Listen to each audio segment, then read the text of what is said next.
Hello everyone, আমি বাবলি আর আপনাদের সবাইকে জানাই শুভ পঞ্চমীর অনেক অনেক শুভেচ্ছা। দুর্গাপুজো এখানেও কিন্তু শুরু হয়েছে, তবে সব জায়গায় নয়। আজকে যাচ্ছি যেখানে, উনি হচ্ছেন উপশালাতে থাকে আমাদের এক দিদি, তার বাড়িতে পুজো হয়, সেখানে যাব। এখানে একটা পাত মিশানো তরকারি আছে, সুমন যেটা রান্না করে সেটা রান্না করেছি, সেটা নিয়ে এখন আমরা যাচ্ছি। সুমন আর আমি যাচ্ছি, পুজো যাচ্ছে না, দুজনে মিলে এখন বেরিয়ে পড়বো। যেতে যেতে আবার আপনাদের সাথে কথা হবে। আর আমরা দুজন কিন্তু বেরিয়ে পড়েছি। স্টকহোম শহর থেকে উপসালা যেতে 1 ঘন্টার মতো টাইম লাগে। আর চারপাশের এত সুন্দর দৃশ্য দেখতে দেখতে যেতে কিন্তু বেশ মজাই লাগে। যাই হোক, 2018 সালে যখন আমি প্রথম সুইডেনে আসি, সেই সময় আমার তো দম বন্ধ করার অবস্থা। কারণ কোনো বন্ধু-বান্ধব নেই। ব্যাঙ্গালোরে বেশ গুচ্ছখানেক বন্ধু-বান্ধব ছেড়ে সুইডেনের মতো দেশে এসে পড়েছি। অসম্ভব ঠান্ডা, তার মধ্যে কোনো বন্ধু-বান্ধব নেই, কিছু নেই। আমার জানি মনে হচ্ছে দম বন্ধ হয়ে আসছে। তারপরে হঠাৎ পুজোর আগে আগে একটা ফেসবুক পোস্ট দেখি, যেখানে দিদি পোস্ট করেছে যে আমার বাড়িতে পুজো, সবাই নিমন্ত্রিত, যারা আসতে চান প্লিজ আমার সাথে কন্ট্যাক্ট করুন। আর সেই পোস্ট দেখে আমি তো আত্মহারা। সুমনকে সঙ্গে সঙ্গে বলি যে তুমি একটু কন্ট্যাক্ট করো, আমরা যেতে চাই। সুইডেনের মতো দেশে বাড়ির পুজো দেখবো, সেটা একটা বেশ আমার মধ্যে উত্তেজনা কাজ করছিল। তো সেই সময় আমি ফুলকপি আলুর তরকারি রান্না করে স্টকহোম শহর থেকে ট্রেনে করে উপসালে এসেছিলাম। সেই সময় তো আমাদের গাড়ি ছিল না। সে এক দারুণ অভিজ্ঞতা। সেই সময় আসার পর মনে হয়েছিল প্রত্যেক বছর যদি আসতে পারি খুব ভালো হবে। কিন্তু তারপরে আস্তে আস্তে এত বন্ধু বান্ধব হয়ে গেছে, সবকিছু হয়ে গেছে, নানা রকম প্রোগ্রামের সাথে সাথে টাইম আর অ্যাডজাস্ট করতে পারিনি। মাঝখানে বেশ 4-5 বছর আসা হয়নি।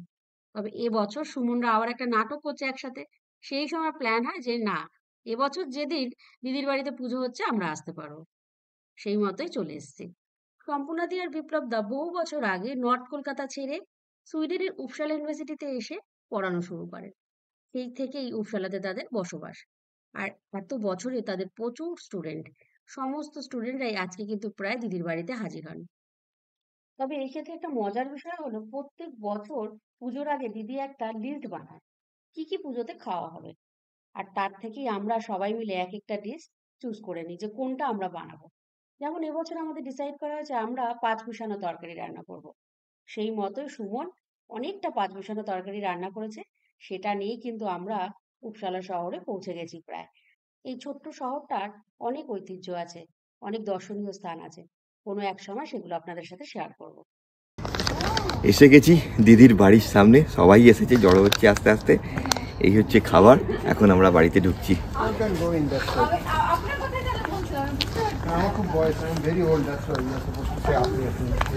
কেমন আছো?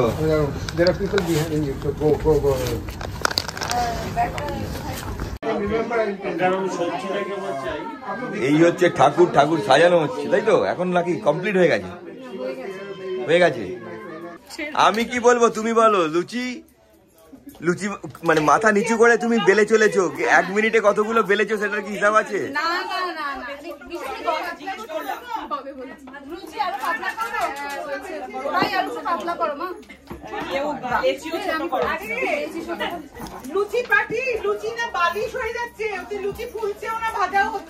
ফিডব্যাক আসছে লুচি নাকি মোটা মোটা হয়ে যাচ্ছে।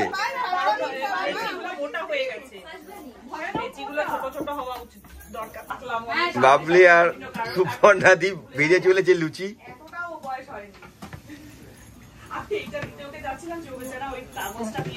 কাগজের উপর ফেল একটা একটা করে।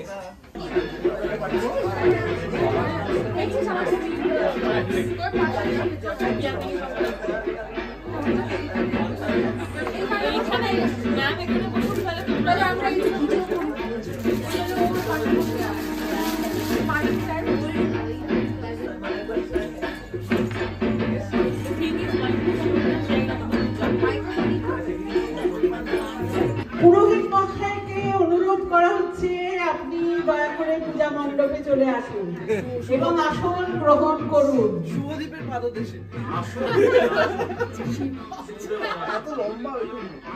আমি বেরিয়ে যাবো তো এখান থেকে। সবে চলে এসো।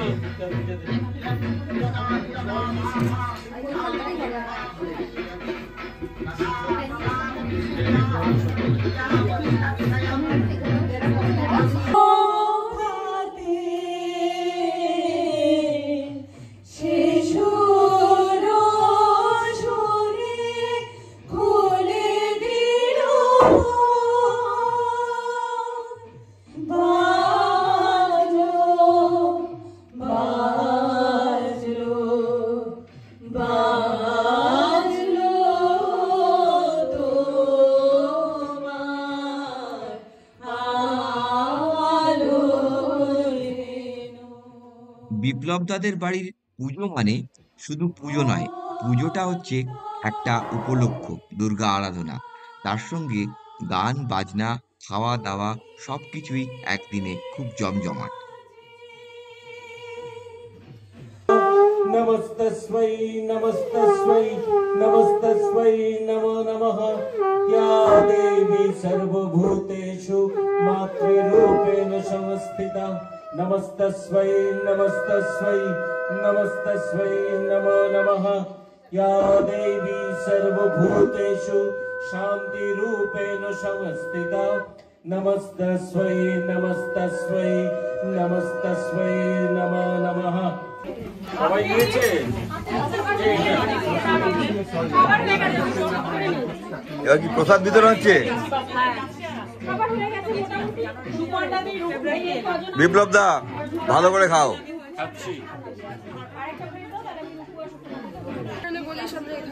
বিপ্লব দাদের পুজো এটা হচ্ছে সব থেকে বিশেষ আকর্ষণ।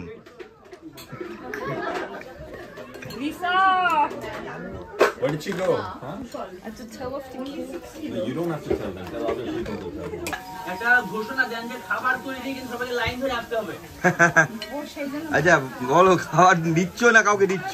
সবাইকে দেওয়া শুরু হয়ে গেছে আমাদের খাবার। প্রচুর খাবার দাবার এসছে, সবাই খাবার বানিয়ে এনেছে।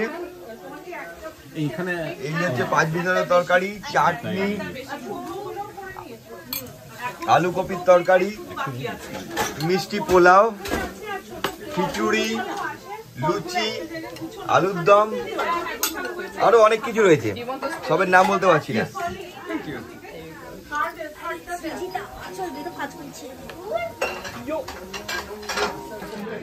আর এখানে মিষ্টিও আছে। বাহ, রসমালাই, তারপর হচ্ছে যে ক্ষীর কদম, মিষ্টি দই, আর ওটা হচ্ছে পায়েস। দারুণ ব্যাপার। পুজো বার্ষিকী এখানেতে বসে পাওয়া যাচ্ছে, পুজো বার্ষিকী মানে দারুণ ব্যাপার।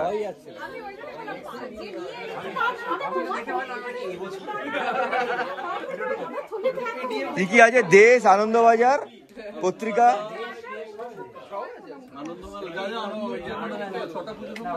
ছটা।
এখন বাজে বিকেলবেলা 6টা, আর আমরা এখন বাড়ি ফিরে যাচ্ছি। বেশ অনেকটা সময় দিদির বাড়িতে কাটালাম, সত্যি খুব মজা হলো। সুমন গাড়িতে অলরেডি বসে গেছে। কেমন লাগলো আজকের পুজো? সত্যি এটা অন্যরকম, এটাকে পুজো বলবো না, আরাধনা বলবো না, একসঙ্গে গেট টুগেদার হয়ে প্রচুর মানুষের সঙ্গে মানে হাসি মজা করে পুজোর একটা আড্ডা বলবো, আমি ঠিক জানি না। তবে আমরা তো প্রায় 5 বছর বাদে এখানে এলাম, প্রথম বছর এসেছিলাম, খুব ভালো লাগলো। এবং বিপ্লবদা, সুপর্ণাদি এত ভালো মানুষ, এবং বাকি সবাই যারা এসেছিল এত আন্তরিকভাবে সবাই পুরো এনজয়। চলো আজকে আমরা এখন বাড়ি যাই, আবার কালকে আপনাদের সঙ্গে দেখা হবে স্টকহোমের সব থেকে নতুন পুজো, এবছরে প্রথম বছর আমাদের কলকাতার বাঙালিরা করছে, নর্ডিক বেঙ্গলি অ্যাসোসিয়েশন, সেই পুজোতে গিয়ে। হ্যালো এভরিওয়ান, শুভ ষষ্ঠী এবং আপনাদের সবাইকে জানাই শুভ শারদীয়ার অনেক অনেক শুভেচ্ছা এবং ভালোবাসা। আজকে এখানে নর্ডিক বাংলার দুর্গাপুজো হচ্ছে। নর্ডিক বাংলা একটা নতুন অ্যাসোসিয়েশন ক্রিয়েট হয়েছে সুইডেনে, আর তারা দুর্গাপুজো করছে এবছর প্রথম বছর। আর আমরা এসছি এখানে আজকে, কিন্তু পুজোটা শুরু হয়েছে শুক্রবার থেকে। শুক্রবার, শনিবার আর আজকে রোববার, আজকে পুজোটা শেষ হয়ে যাবে। আজকে আমরা এসছি হলটার ভিতরে পুজো হচ্ছে, আর ছোট্ট ছোট্ট সব ঠাকুর নিয়ে এসছে, নিয়ে পুজো ওরা করছে। এখানে যারা পুজোতে আছে মেনলি তারা সবাই কলকাতার বাঙালি, তো এখানে কলকাতার পুজোর একটা গন্ধ কিন্তু পাবো। এখন ভিতরে যাওয়া যাক, ভিতরে গিয়ে আমরা দেখি কীভাবে পুজো হচ্ছে, কীভাবে আয়োজন করেছে ওরা, সব কিছু আপনাদের সাথে শেয়ার করবো। আর আজকে কিন্তু খুব ভালো ওয়েদার, হ্যাঁ, রোদ উঠেছে, ভালো, মানে সেরকম ঠান্ডাও নেই, পেরেছি, সাজগোজ করা গেছে। অন্য সময় হলে উপরে একটা জ্যাকেট পরতে খুব ডিস্টার্ব হয়, কিন্তু আজকের ওয়েদার খুব ভালো, মানে বেশ ভালো, পুজো ওয়েদার, পারছি।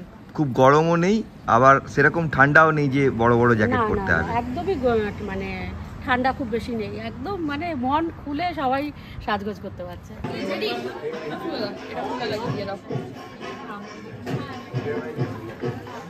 একটা মিনিট ধরো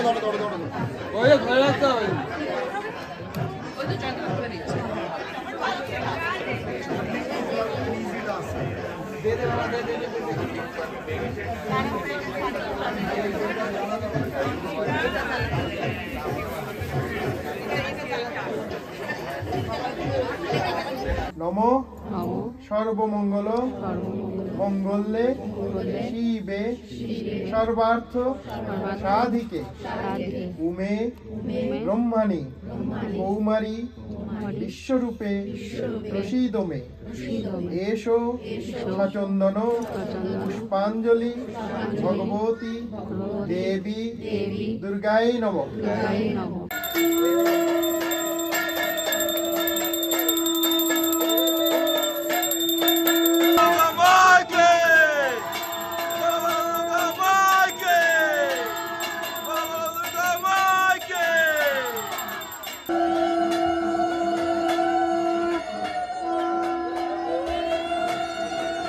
এবার মায়ের বিসর্জনের পালা।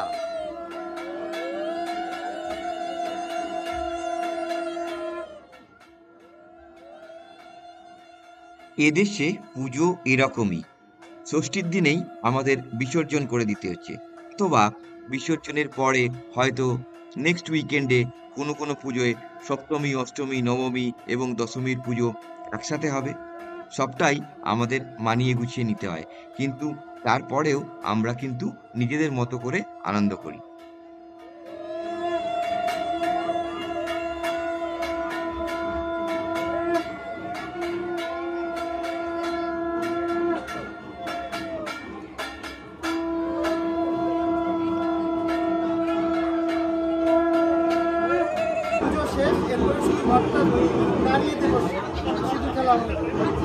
শুধু এটা থাকে,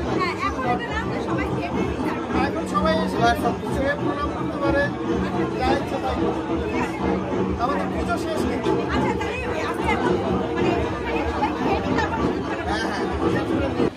আজকের মেনু হচ্ছে দুপুরে লাঞ্চে পোলাও, পনির, চাটনি, জিলাপি আর পাপড়, জমিয়ে খাওয়া দাওয়া হচ্ছে। রাত্রে কিন্তু আবার আরও ভালো মেনু আছে, খাওয়া দাওয়া করবো, তারপরে আরও কিছুক্ষণ থাকবো, তারপর কালচারাল প্রোগ্রাম হবে, সব কিছু দেখবো। আজকে সারাদিনটা মোটামুটি এখানেই কাটাবো। এদেশে সিঁদুর খেলতে গেলেও বিপদ। এখন এখানেতে কাগজ পোতা হচ্ছে যাতে করে সিঁদুর না পড়ে ফ্লোরেতে। ফ্লোরেতে সিঁদুর পড়লেই কিন্তু মোটা ফাইন দিতে হবে যারা এখানেতে অর্গানাইজ করছে তাদেরকে। কাগজ পেতে টেবিল দিয়ে ঘিরে জায়গাটাকে এমনভাবে করা হচ্ছে যাতে যখন সিঁদুর খেলা হয় ওইটুকু জায়গার ভেতরেই যাতে খেলতে পারে এবং বাইরে যেন সিঁদুর না আসে।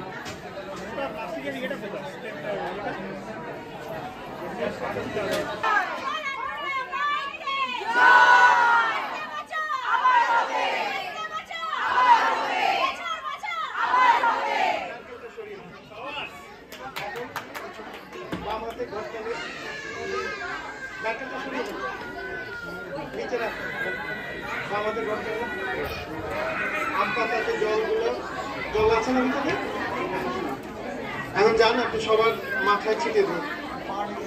গয়া নশ্চিত্র ইতি ঋত্রয়স্য মহাবাম দেব।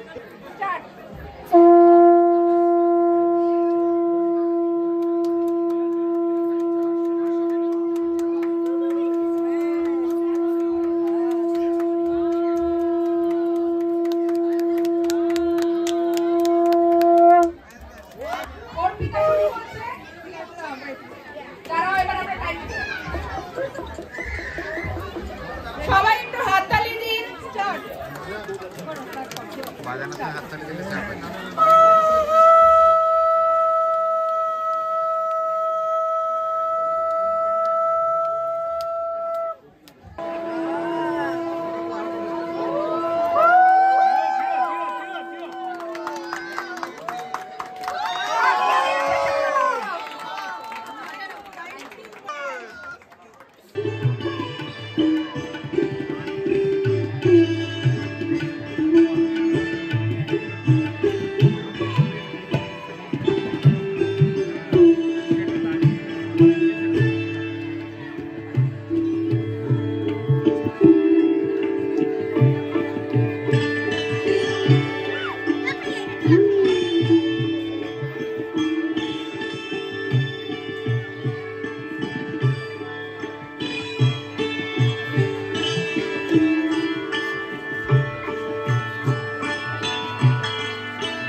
পান খেয়ে পুজো শেষ হলো, খাওয়া দাওয়ার পরে পান খেলাম, এখন বাড়ি যাচ্ছি। তো আজকের ভিডিওটা এখানে শেষ করলাম। কেমন লাগলো কমেন্ট করে কিন্তু অবশ্যই আমাদের জানাবেন। আর যদি ভালো লেগে থাকে তাহলে চ্যানেলটা সাবস্ক্রাইব করে আমাদের পাশে থাকবেন। সবাই পুজো ভালো করে কাটাবেন। আবার দেখা হবে নেক্সট ব্লগে। এখানে কিন্তু আরও পুজো হচ্ছে, সেটা নেক্সট ব্লগে আসবে, সেগুলো ওখানে আপনারা দেখতে পাবেন।